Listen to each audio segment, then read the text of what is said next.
Hello, everyone, and welcome to a special episode of Comms Club. Now, Comms Club is for PR people, by PR people, and I'm delighted to say we have a real star of the industry with us today and a good friend of mine, Peter Heneghan. Thank you for having me. Cheers, Peter. I mean, this is fun, right? We've spoken so many times, not with cameras in our faces like this, but, you know, really nice to be doing this.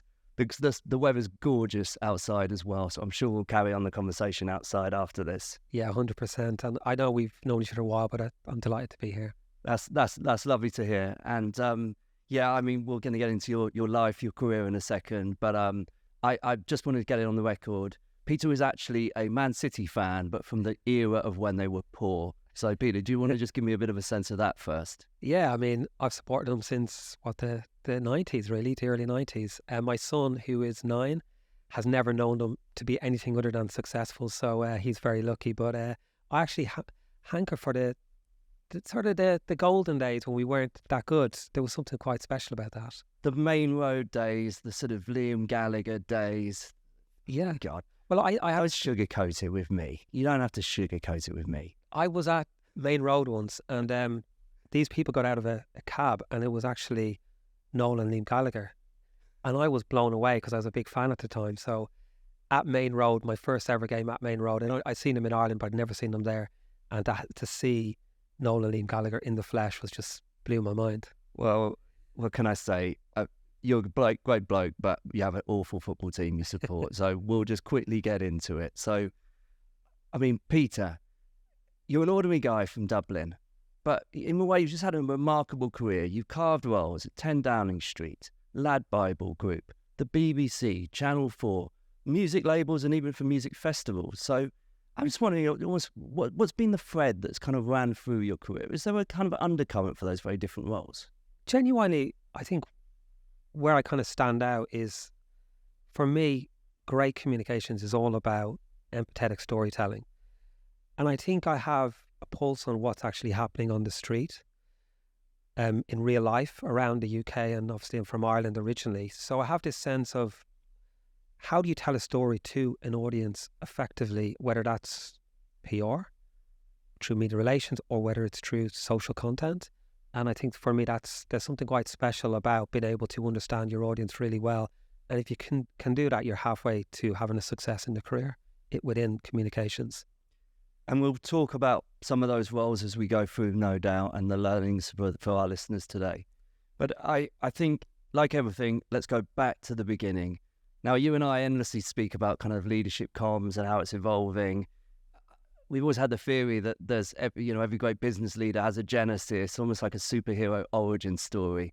I know a fair bit about yours, but tell our viewers what was your kind of earliest experiences? Yeah, I'd always had a fascination with the media. And for me, I grew up in Dublin, a very working class community. I actually went to school next to the Guinness Brewery, which is probably the most Irish thing ever. But I wanted to go to university, and it wasn't the done thing within my family. But I had an opportunity because I got a scholarship from Guinness, of all places, which allowed me to move to the UK and be educated essentially, and that opened up the door for me to get into the media. My family have no media connections whatsoever, and it took a while to get going. But the ability to learn about media, about journalism, opened that door, and it was absolutely brilliant that Guinness enabled me to do that, and that's why I'm a real sort of passionate about allowing people the opportunity, no matter what their background is, because once you open that door and give people an opportunity, great things can happen off the back of that. And do you think you were more hungry? Do you think there was an element of just having a bit more drive due to that background? It took me a while, I have to be honest, because I felt that I was an imposter, and I know a lot of people suffer from imposter syndrome, but I felt I'd moved to a different country. I didn't understand the landscape. I was still trying to find my feet. But I got a few lucky breaks. I got an opportunity to work at Universal Music, which was absolutely brilliant. And for me, went around years from Dublin, was able to sort of mix in that environment was quite special. And I think the big opportunity was when I got an opportunity to work at the BBC, right at the bottom of the rung. But it taught me the art of communicating effectively, and I was constantly listening to what people were doing, getting advice from people. And the great thing about a big organisation like the BBC is you get that opportunity.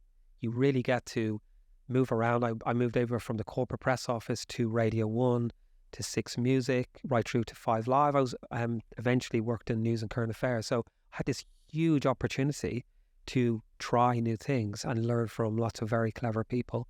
And that was, I think, is a grounding for me.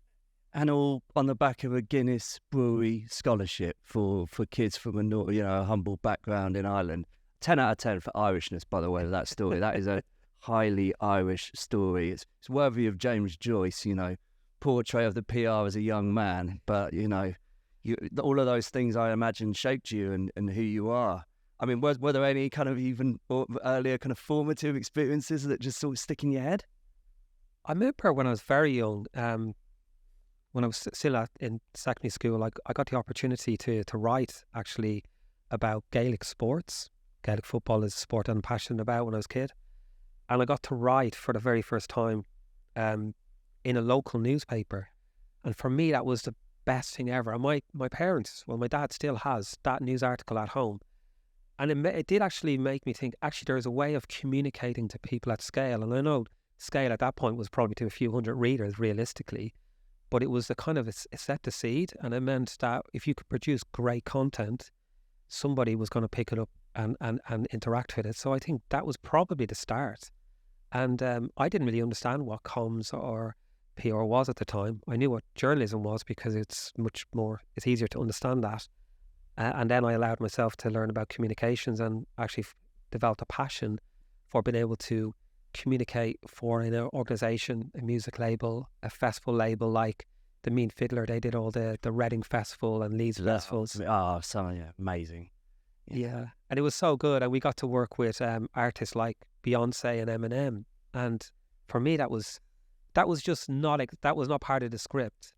And I think my recommendation to people is take opportunities, make yourself available to be part of this, because the pay wasn't great at the time, but the experience was incredible. And then your CV grows as a result of that. So that's one thing I would say to young people coming through is make sure you take those opportunities while you can and get around people who are doing interesting stuff.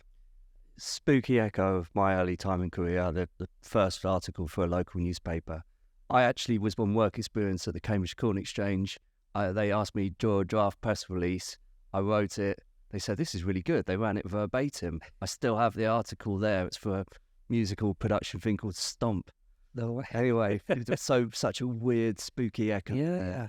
I think a lot of people will have had that experience, the experience of just writing for a local newspaper. For me, it was called a Liffey Champion. I mean, it's not particularly massively read newspaper, but it was my local newspaper, and that was the start of better things. Yeah, and what you say has been a kind of stratospheric career since then, I must say. In terms of how, in the time we've done PR, and we're roughly the same age, I would say things have really changed, and part of that's been brought around by technology. Maybe paint a picture of the earliest days of PR and what you did and how different it is to now. Yeah, I mean, for me, I think there's 3 stages of PR and communications, as far as I can tell. I'd say pre about 2006, that's when social media really took off. It really involved a relationship with the media because they ultimately controlled the narrative, and you had to influence a journalist in order to make that happen. Then social media came into the equation, and that's when there was a direct communication with your audience, as well as working with media. And then I'm really excited, and I hope we go to talk a little bit more later in this interview, but the AI period, which is just about to unfold, I think is hugely exciting. And I think that's going to be game-changing for comms professionals, as long as we work with the AI technology that's available to us. So I think they're the 3 stages. And in my early days, I literally did everything from cutting press cuttings to, ringing up journalists. And it was kind of the making of me, I'd say, because you had to learn how to interact with journalists, understand their deadlines. But now there's this ability to create great, incredible content at scale through AI. I think that's going to be absolutely game changing. Yeah, and we'll certainly touch on that more.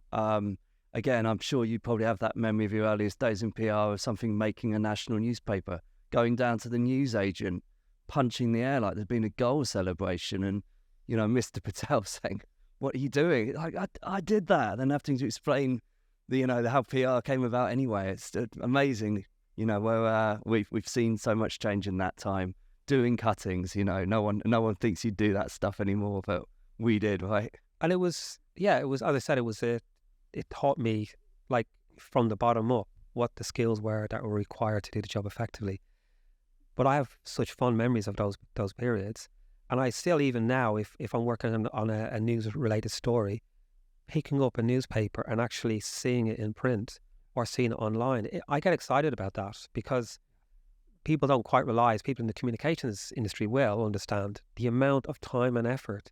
Often it doesn't even make it into print because maybe you're trying to prevent a story from getting in. The amount of work that we put in to get that story to stand up is, it can be profound, and actually takes a lot of time and effort. And that's our reward. That's equivalent of us winning, the gold medal, is actually getting a front page Sunday news story. And I've been lucky enough to get a few of them. When I was at Channel 4 Dispatches, we got a number of investigations, some like in the political space. I remember there was a story around what was known as Plebgate, which I'd worked on with Channel 4, and that got a huge amount of pickup at the time. Remember. And there was plenty of these examples, and I have the press cuttings at home, because I think if you get a front page news story, you should definitely hold on to that, because that's us at our very best. Well, obviously we'll have to get our cuttings out and talk about it another time. Okay, so you've gone from music festivals and music labels into the BBC, Channel 4, BuzzFeed, Lad Bible. But then, number 10 Downing Street comes calling. Now, at that point, I'm just interested in your journey, that first day walking in through the kind of iconic front door. Just paint a picture really for us of what that time was like. Did you need a different wardrobe? Yes, I did need another wardrobe. I needed to go out and buy a suit for starters, because I'd gone straight from Lad Bible, where we were redefining what it meant to be a lad. We were doing some amazing social purpose content, to walking through the doors of number 10. And for me, it was, I was a civil servant. I got a job as a civil servant. It was one of the proudest moments. And sadly, my mum had passed away a few years earlier. And my mum's British, so I have both Irish and the British side of the family. And I always remember thinking about her personally as I walked through the doors, thinking, oh my God, she would love to tell the neighbours this, because it would have been a really proud moment for her as well. But it was incredible. Like, anybody that's been to number 10 will know, it's half kind of art gallery / museum, and then half kind of council rundown office. It's a bizarre place, because it looks like a small building, but it's actually, once you go behind those doors, there's just so much to see and explore.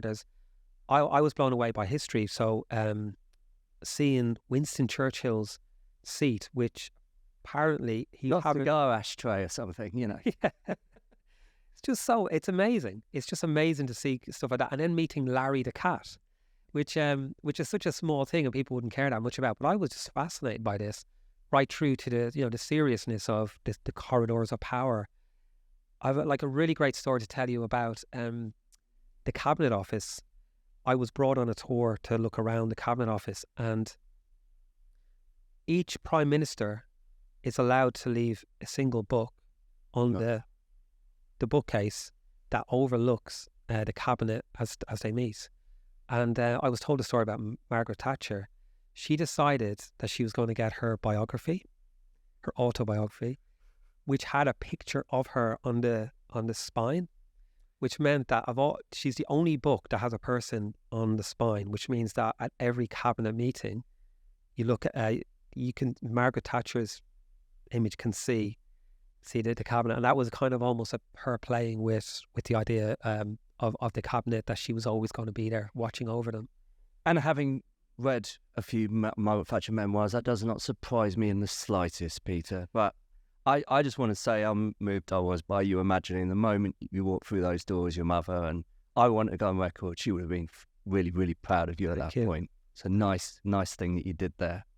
So you're 9 months into your time at 10 Downing Street, and then suddenly, out of nowhere, we're plunged into a global pandemic. You're at the epicenter of a global and national crisis, and you're working out how to communicate, to the nation. And every day you're getting a death count through, which must have been really scary and brought home to you the importance of what you were doing. How did you navigate that time? Yeah, it was incredibly challenging, as it was for every single person in the country, because we essentially asked everybody basically to stay at home. And in human history, we've never asked an entire population to stay at home. It now seems bizarre that happened, but it needed to happen because we had we didn't have a vaccine. We were still figuring out exactly what the response would be. We didn't fully understand what COVID was. So there was so much going on and so many multiple layers. But from a communications point of view, it was a real galvanizing force. We essentially pulled together at the centre, in the Cabinet Office rather than at number 10, the best, most skilled behavioural scientists, data scientists. We had media relations. I led social media teams, marketing. We brought all this profession into one space, and they worked endlessly on getting that message out there at speed.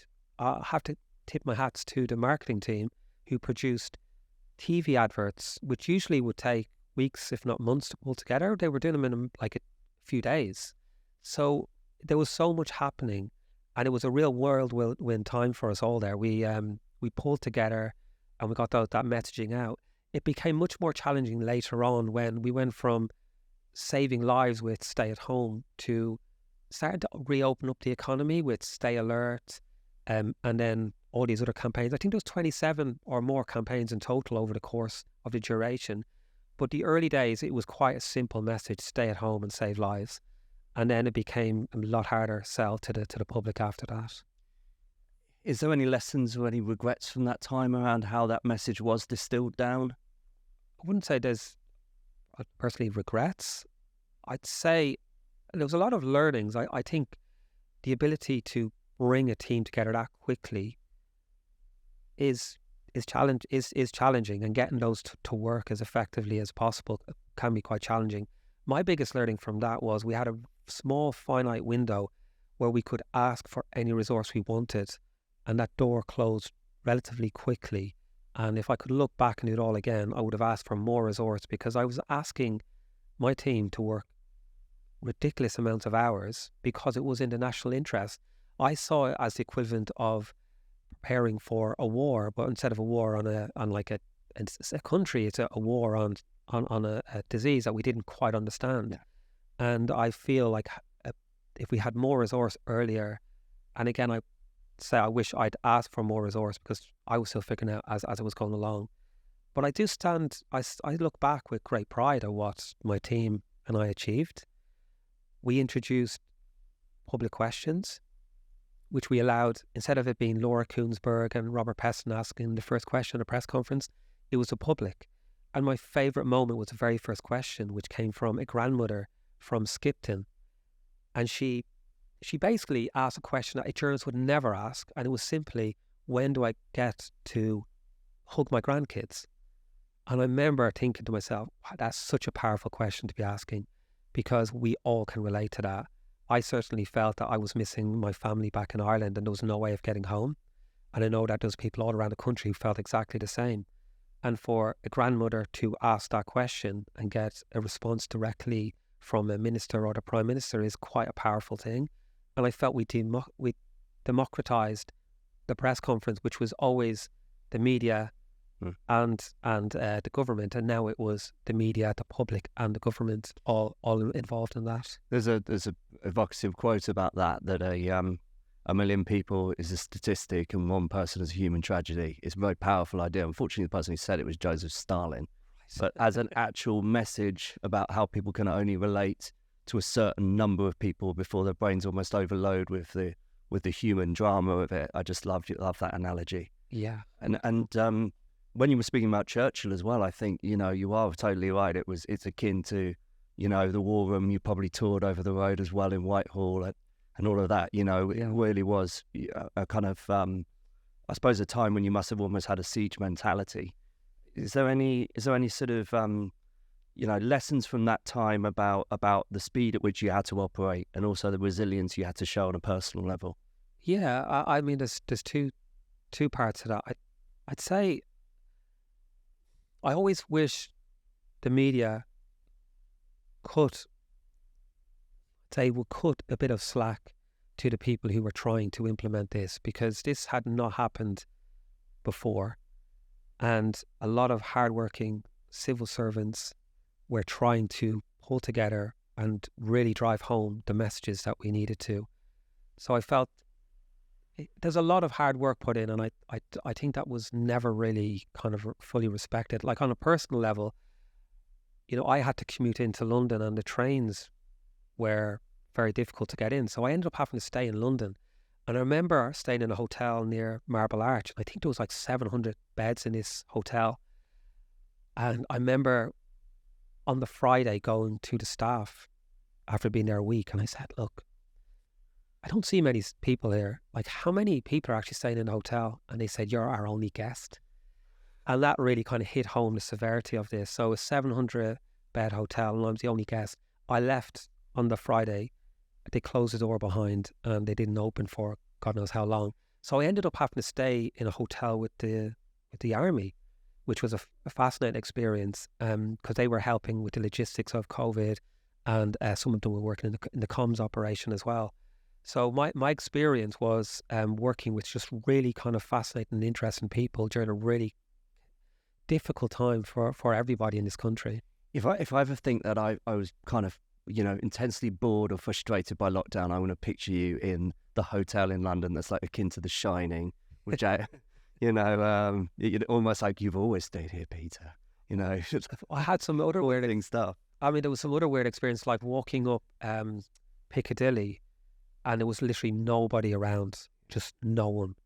And you're looking around, and that then 28 days later, it felt like that. Or there was on the underground, and I walked, I think it was like Embankment, and I didn't come across a single person one of the days. And it was situations like that where you thought it really kind of struck home what was happening to us as a country at that time. And you should be proud of playing a role in that. You really should. Thank you. I want to lift the mood now. It's just taking me back. It was awful. Let's get back to sort of the meat and bones of a really good PR person. And a lot of people tuning in for this just want to really get that sense. So during your time at Lad Bible, at BuzzFeed and the BBC, you would have seen sort of almost the power of viral content, and that being a step back from almost the media, traditional media, being arbiters of what would be shared with people, what would be popular. That's a seismic shift certainly in society, but also in PR.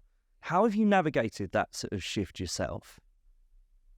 I think I'm naturally inquisitive, and I always felt that social media was it wasn't just another channel. There was something much more to it than that. Like, the reason it's called social media is because there's a social element of it. And Jonah Peretti, who's the founder of BuzzFeed, talks about this idea that content should do something for its audience. That could be make them laugh. I know Lad Bible are very good at making people laugh. It could be informative. It could be insights. There's so much that it needs to do. It can teach you something. It can be a companion. It could be something that makes you want to share with your friends because, that's how you relate to each other. So content needs to do something for you. And I think the traditional media approach is we will tell you something that's important and you will basically consume it. And actually with social, there was something new and exciting that was possible to have off the back of that. So I was quite an early adopter of social media, and it sort of informed me how I tell my stories. And for me, that's something that, I think all communicators should really think about. just because your exec wants you to put out a story relating to X or Y doesn't mean you should put it out in that way. You need to find who the audience is, why they should care about this, and then you need to put it out in that format.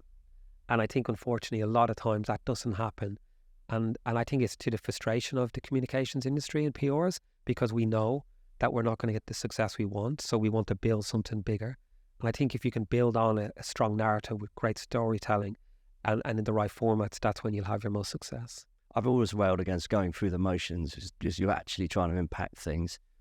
Someone I've always admired and did work for, Nish Marab at Google, former client, said, think, feel, do. And it was just a distillation down for me of everything you were trying to communicate. And it seems like you have a similar approach. But seeing how BuzzFeed and Lad Bible Group almost kind of transformed the idea of kind of modern masculinity, and that, you know, took what would have probably been, let's say, Sun readers a generation before, and gave them access to information that was relatable, and, you know, anyone can relate to this guy slipping over while walking their dog.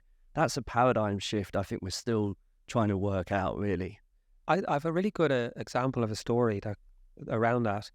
So I was invited when I was at Lad Bible to go on to the media show, and they did this live show in front of an audience, which was, they don't tend to do that. And I was on there with Franz Unsworth, who is like a really senior BBC News executive, and a few other people. And I remember being asked, like, they were trying to trivialize the idea that some of Lad Bible's content it's just fun and disposable. And I kind of stopped them and I said, like, I think you're missing a point. The point is, you like the BBC, the ability to make people laugh. You know, BBC does drama, it does comedy, it does hard-hitting news. Lad Bible, BuzzFeed and others do exactly the same. And I gave an example where a member of the Lad Bible audience contacted our team on Instagram and said, and like really powerfully, and said, I was on the verge of committing suicide. I was scrolling through my phone. Your content made me laugh, and it snapped me out of that sort of funk I got myself into. And that was the start of me getting myself better. And I just thought that was just so powerful, because people trivialize comedy and sort of memes and so forth. But sometimes we have our best moments with our friends and others through memes.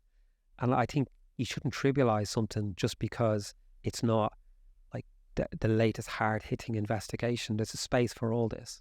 I think you and I, in our more kind of off-the-cuff moments as well, we often rail against the sort of sense of a PR person being quite plummy and almost kind of being a parody of themselves, and not being prepared to kind of engage with more ordinary people. And yeah, I think you brilliantly articulate that change, because you know, it's not like you're communicating to the great unwashed. These are people with lives and ambitions. You know, you really have to try and get into their skin, walk in their shoes, right?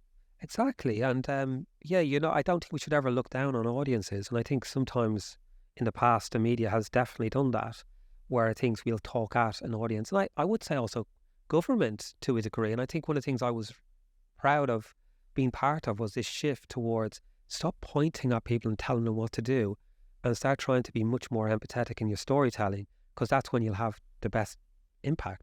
And there was some amazing examples during COVID where we did a campaign which was around the COVID app, and the approach we took was help protect your loved ones, not download this app for whatever reason. It was protect your loved ones, and we all have loved ones in our lives, and that was so much more relatable, and we can all get behind that. And really proud of the British people, because they downloaded that app in huge numbers, and more than any other country that didn't mandate it. So I think there's a way of storytelling that actually can be really powerful and can reach into their feelings, which then can make them act accordingly.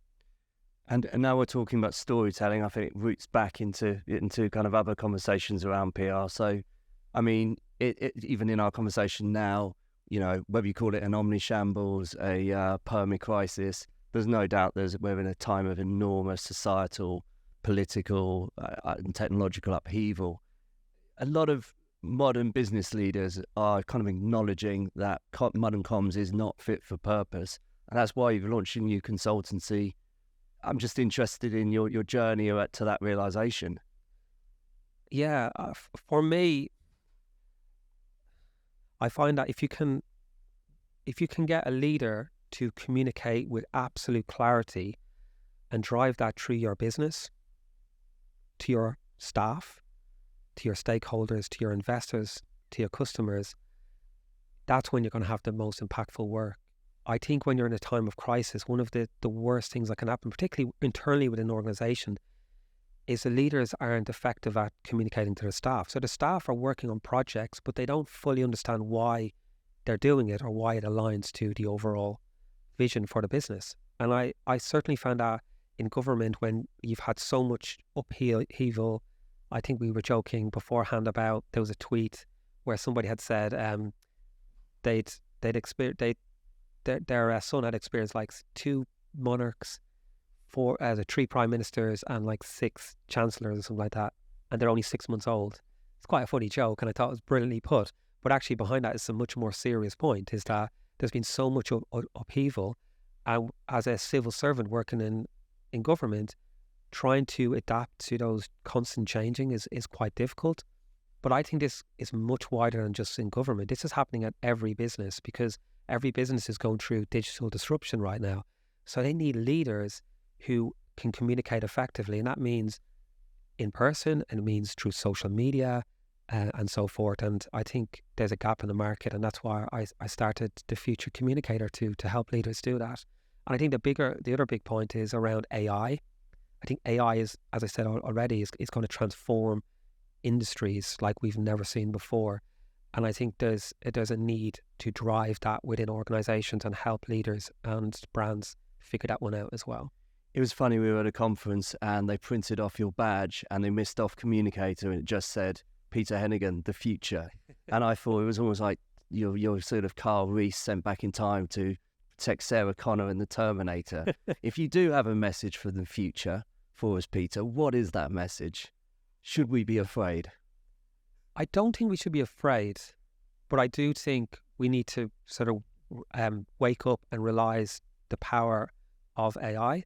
For me, it's the equivalent of reading by candlelight and then somebody introduces electricity.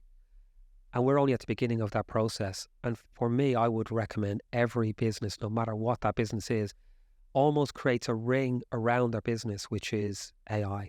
And in the communication sector, that means getting up to speed on how ChatGPT, I know most people will be using it now, but all this Synthesia, which is amazing for avatars, there's all these technologies that are emerging all the time. Your likes of Microsoft have got in on the act, and Google, and they're doing some amazing work in the space, but you need to hardwire that into how you do your communications. And if you don't, I think you're going to be left behind. We're honest enough to say we're using it quite a bit, using it particularly for very quick research ahead of a journalist meeting for kind of rushed clients. I think also being able to use it as a research tool, but then also knowing the importance of weaving in a human narrative, weaving in something that could only be a kind of first-hand account. In terms of almost the speech writing side of communications, how do you think it will change that area? For me, AI should never be the end product. It should be the kind of maybe the first, second, third draft or whatever, how you work with it to make your work highly more effective. And I feel, we talk about social media, that everybody became a broadcaster. I now think we're now moving to a stage where everybody's going to be almost cinematic broadcasts, almost Hollywood-esque in that respect, that the technology is going to get that advanced that quickly. And I think we just got to work with it. And as communicators, we should stop seeing it. And many people do see themselves as word and text. Yeah. Much more visual is going to obviously grow and develop. So I just think we need to work with it as much as we possibly can. Not be scared of it, because a lot of this technology is really easy to use. And it should, for example, if you're brainstorming, it's perfect, absolutely perfect for that, or your first draft of your research. But I think my worry is that some people are going to overcompensate with AI when actually as their final product, as opposed to helping them get there quicker. It's very interesting as well that I suppose you could probably root us in a description of being wordsmiths and being fascinated by communicating with a word. when you know that you can enter in an instruction like something like, paint a picture of an image or something, and suddenly you've got that palette, you can communicate in a visual way, even if you weren't good at school at art. I mean, what's the potential of that, right? It's huge, and I feel really excited. My son, he's 9 years of age, he's autistic, and he's very visual, and I just can't wait for him in a couple of years' time when he can give a command and it will produce audio-visual content for him to play with and experiment with. And I just think that this stuff is really exciting. And I think for us as communicators, like, just explore this stuff. And for me, I mentioned Synthesia earlier, but like, it's this great product which allows you to do internal comms content brilliantly. So what's it called? Synthesia. I thought you said synesthesia, like hearing and tasting sounds or something, but that does sound like ChatGPT might work that one out quite quickly too. But if you think about it, like, it's you take ChatGPT as almost a baseline, and then you build these other ones on top of it. You can do content in almost any language in the world. You get it translated, and then you produce it using an avatar. Suddenly, you're creating a piece of content for the UK audience, and then you can produce it in almost any language out there. You can even do it in Gaelic Irish, which I thought was... I might do that hurling article in that local paper to try and usurp your piece in that case, Peter. I'd also say that, being in the creative industries, we've experimented with it. I actually just tried an early thing of Wu-Tang Clan rap about Propeller Group. And to be fair, it was pretty good. I was pretty impressed. But I think a lot of people now are wrestling, they're looking over their shoulders. The analogy I use is that when Pablo Picasso was a child, his father was an artist. He would watch his father finish off perfect portraiture. The camera came along, and all of a sudden that job was obsolete. But in Pablo Picasso's life, we went from that kind of classic, quite stiff portrait to the sort of massive avant-garde movement. So in a way, I hope that these things are a stimulus and for creativity, and everybody's just going to let it all hang out over the next few decades and just be wildly creative. I think it's the only way we're going to kind of keep pace. Yeah, and I agree with you on that. I think if you're a creative mind already, these technologies are just going to make you so much better. And they're not to be feared, they're to be experimented with, and then eventually you will create much more compelling content. Like we talked earlier about social media. Like social media, a lot of the content is actually quite poorly created. Some of it's really well executed, but we almost decided that we're okay with it being a shaky camera when a few years earlier it had to be perfectly polished. I think we're going to be able to get back towards that perfectly polished piece of work because the technology is now caught up. I've always admired the guys who founded Lad Bible Group, and also Jamal Edwards, SBTV founder, RAP. Seeing somebody who would have had to apply for a job at MTV, probably through their mum or dad, suddenly having the means of an ability to create stuff. You and I have to talk about the means of production, which probably hints at a fairly lefty upbringing. But you think about like the punk movement. It was like suddenly you just needed a guitar and a set of drums and just shout into a microphone. I think we're now at a really interesting point, particularly for like Gen Z audiences, where the means of production are just like the cost barrier is almost zero, and you can reach people at unbelievable scale. Introducing AI into that means that the quality is going to be so much better, and just some incredible work's going to emerge off the back of it. So I'm usually optimistic about it, and I think it'll be a really exciting time for communicators. And it just strikes me listening to you that you're a million miles away from the caricature of the sort of Rottweiler Malcolm Tucker in the thick of it. With your dulcet Irish tones, I could listen to you all day, as you well know, Peter. But do you rail against that stereotype, the sense that to be a top, comms person in government or in a high-powered position, you have to be this Rottweiler? It's not you. I imagine you can be tough when you need to be, but... Yeah, you need to be tough and fair with people, rather than just be highly aggressive. And for me, when I look at leadership, particularly now, we've come out of a pandemic where everybody reevaluated their lives, and they thought, you know what? I don't want to go into work every single day. I want to work part-time from the office and so forth. I don't want to work every hour under the sun. I want to get my work-life balance correct. And I think particularly younger generations, but I think this has now transcended all generations, is that we want much more empathetic, understanding leaders who have our best interests at heart, as well as purpose and profit. And I think that's really important. And I think this idea that you just shout at your staff and get what you want, this kind of bullying culture, just shouldn't exist. And like in government, one of the things that I found quite frustrating as a civil servant was this idea that, this an example, Jacob Rees-Mogg left a note on people's desks saying, sorry to see you weren't at work today when I was passing through. And it was this kind of passive aggressive, very political approach to kicking a civil servant because they weren't in the office on that particular day. And I think they just miss what's really happening by a mile. Hardworking, diligent people who'd worked through Brexit, a global pandemic, cost of living crisis, and a Ukraine crisis. I think leaders need to cut a bit of slack, and I think when they don't, they get cut out. I mean, I do have sympathy for ministers. Ministers have to try and galvanise government behind a policy, and that can be quite difficult. And sometimes you need hard and frank conversations, and that's totally acceptable. And also sometimes in the heat of the moment, things may be said. And if you have empathy and understanding, people will come along with you on the ride, and they'll trust you and they'll work for you. But you need to build trust with your audience and not political point score. Don't get me started on Jacob Rees-Mogg. I will not stop. Let's kind of, I suppose, wrap things up on a nice point. I was asking people within Propeller Group some sort of questions for you, and a young paid PR intern within Propeller Group, who I actually predict great things for, Zachariah Ali. He had a question about Zach's question was, what drew you originally to, this is such a fundamental question, what drew you to a job where the goal was to influence people? And do you still get a kick out of it and a feeling of satisfaction out of it? It's a great question. I get great pleasure out of the ability to tell really compelling stories and influence people in the right way. And yeah, for me, that's like fundamental as a communicator, that you should be doing that.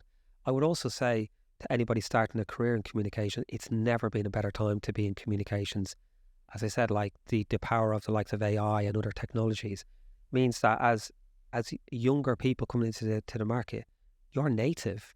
So you get this better than anybody more senior. So it's not like there's been a complete flip in terms of leadership and not understanding, but I think there's more room for young people to come in and offer a different solution, and it will be listened to like never before, because historically it was the longer you've been in the industry, the more you knew, and therefore that's what you're aiming at. So I think things have changed in that respect. But yeah, going back to the original question, I still have as much passion for communicating and influence as I did when I first started. Well, that's a lovely note to end on. And from, this tiny acorn of a piece about hurling in a local Dublin newspaper to a career in some of the most esteemed, media organisations, and then passive-aggressive notes from Jacob Rees-Mogg. I mean, you've had quite the ride so far, Peter, and it's been a pleasure to talk with you today. So thank you very much for your time. Thank you, Ben. I appreciate it.